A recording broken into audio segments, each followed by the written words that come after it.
Timnas Indonesia sedang bersiap untuk menyambut 3 bintang baru dari Eropa yang siap memperkuat skuad Garuda. Dari ketiga pemain tersebut, 2 di antaranya, Mads Hilgers dan Eliano Reijnders, sudah dipastikan akan mengambil sumpah WNI dalam waktu dekat ini. Mereka bahkan telah bergabung dengan timnas menjelang pertandingan penting melawan Australia di putaran ketiga kualifikasi Piala Dunia 2026. Proses naturalisasi Mads dan Eliano telah mendapat lampu hijau dari Komisi 3 DPR RI setelah rapat di Gedung Nusantara. Jika keduanya resmi menjadi warga negara Indonesia, pelatih timnas akan memiliki lebih banyak pilihan strategis. Mads Hilgers, bek tengah andalan FC Twente di Eredivisie, telah menunjukkan performa gemilang dengan bermain penuh dalam 3 laga awal musim ini. Sementara itu, Eliano Reijnders, adik dari Tijani, telah mencatatkan 282 menit bermain dalam 5 pertandingan bersama PEC Zwolle. Kehadiran mereka akan memperkuat lini pertahanan timnas Indonesia. Eliano, yang berposisi sebagai bek kanan, siap memberikan kontribusi maksimal. Selain itu, ada juga Mauro Zijlstra, striker muda berbakat dari tim U21 Volendam. Meski belum tiba di Indonesia, Mauro mengungkapkan dalam podcast YouTube Football Premier bahwa proses naturalisasinya sedang berjalan. Jika semuanya lancar, Mauro bisa menjadi solusi bagi kekurangan striker tajam di timnas. Dengan catatan 32 gol sejak musim 2021-2022 hingga 2024-2025, Mauro diharapkan bisa menjadi mesin gol baru bagi Indonesia.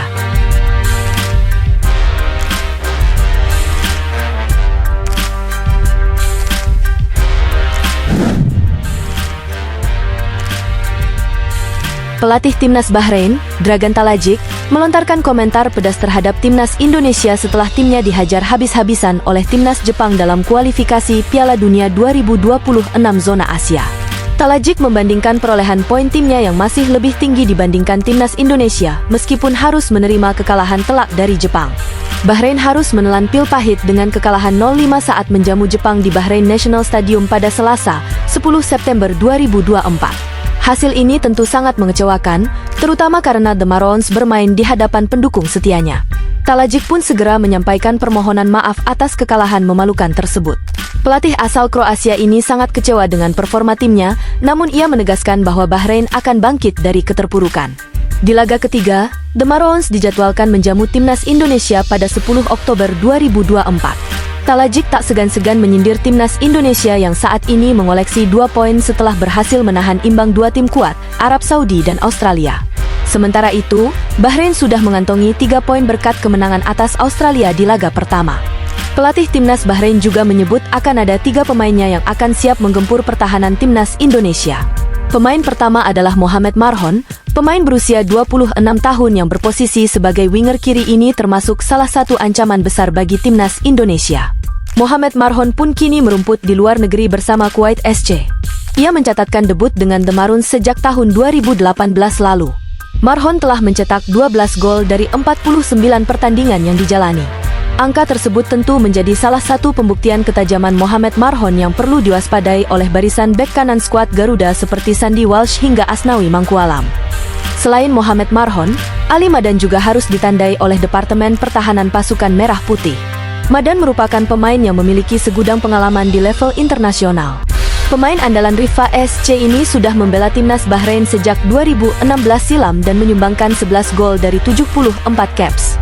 Ia kerap beroperasi di sektor sayap dan nantinya bisa berhadapan dengan para bek kiri Indonesia.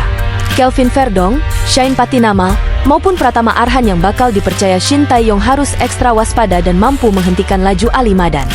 Kemudian yang terakhir adalah Komail Al-Aswad adalah salah satu nama yang tak boleh dilewatkan. Menjinakkan Komail akan menjadi tugas para gelandang bertahan, yakni Tom Haye, Ivar Jenner, hingga Nathan.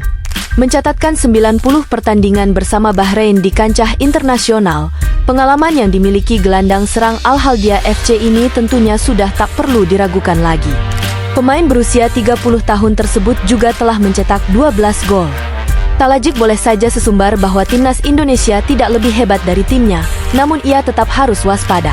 Pasukan Shin Tae-yong bisa saja membuat kejutan melawan Bahrain, seperti yang mereka lakukan saat melawan Arab Saudi. Di tengah persiapan menghadapi timnas Indonesia dan Australia dalam lanjutan grup C babak ketiga kualifikasi Piala Dunia 2026, timnas Cina justru dilanda badai konflik internal. Skuad Garuda akan bertemu dengan timnas Bahrain dan Cina pada Oktober 2024, namun kabar dari kubu Cina tidak begitu menggembirakan. Menurut laporan Sohu, pelatih timnas Cina, Branko Ivankovic, terlibat perselisihan dengan asistennya yaitu Zheng Zhi. Konflik ini mencuat setelah Cina mengalami kekalahan beruntun dari Jepang 0-7 dan Arab Saudi 1-2. Dalam pertandingan melawan Arab Saudi pada 10 September 2024, Ivankovic dilaporkan menolak saran dari Zheng Zhi yang membuat asistennya itu murka. Insiden ini kabarnya meretakkan hubungan antara kedua pelatih tersebut. Tak hanya itu, Ivankovic juga dikabarkan tidak disukai oleh para pemain timnas Cina. Beberapa pemain mempertanyakan keputusan taktis dari pelatih asal Kroasia ini. Jika kabar ini benar, kondisi timnas Cina tentu tidak ideal menjelang lanjutan putaran ketiga kualifikasi Piala Dunia 2026 zona Asia. Tim Dragons akan menghadapi Australia terlebih dahulu di Australia pada 10 Oktober 2024 sebelum bertemu dengan timnas Indonesia. Dengan situasi internal yang memanas, mampukah Cina bangkit dan menunjukkan performa terbaiknya? Kita tunggu saja.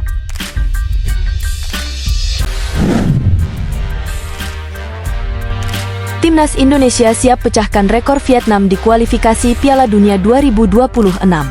Timnas Indonesia berpeluang besar mencetak sejarah baru di bulan Oktober 2024. Hanya dengan satu kemenangan lagi, mereka bisa memecahkan rekor milik Vietnam dan menjadi wakil Asia Tenggara dengan poin tertinggi di putaran ketiga kualifikasi Piala Dunia. Saat ini, rekor tersebut dipegang oleh Vietnam dengan 4 poin. Sebagai catatan, Vietnam pernah tampil di putaran ketiga kualifikasi Piala Dunia 2022 zona Asia. Namun, penampilan mereka di bawah asuhan Park Hang-seo tidak terlalu mengesankan, dengan hanya 1 kemenangan dan 1 hasil imbang dari 10 laga, sementara 8 laga lainnya berakhir dengan kekalahan. Di sisi lain, timnas Indonesia yang kini diasuh oleh Shin Tae-yong sudah mengumpulkan 2 poin dari 2 laga di putaran ketiga kualifikasi Piala Dunia 2026 zona Asia. 2 poin tersebut diperoleh dari hasil seri melawan Arab Saudi dan Australia. Tim Garuda berhasil menahan imbang Arab Saudi dengan skor 1-1 dan mengamankan 1 poin saat menjamu Australia dengan skor 0-0 pada 10 September lalu. Pada bulan Oktober, timnas Indonesia akan menghadapi 2 lawan tangguh, yaitu Bahrain dan Cina. Kedua laga ini akan digelar di kandang lawan, yang tentunya menjadi tantangan berat bagi skuad Garuda. Jadwal yang padat juga menjadi tantangan tersendiri, dengan pertandingan melawan Bahrain pada 10 Oktober 2024 dan melawan Cina pada 15 Oktober 2024. Meski begitu, peluang timnas Indonesia untuk meraih kemenangan tetap terbuka lebar, terutama saat menghadapi Cina. Jika berhasil mengalahkan Cina, timnas Indonesia akan mengumpulkan 5 poin, melampaui torehan Vietnam yang dulu juga pernah masuk ke putaran ketiga kualifikasi Piala Dunia. Itulah berita hangat seputar timnas Indonesia yang dapat kami sajikan. Tetap support channel ini dengan cara subscribe dan tetap dukung timnas Indonesia mendunia. Salam sepak bola.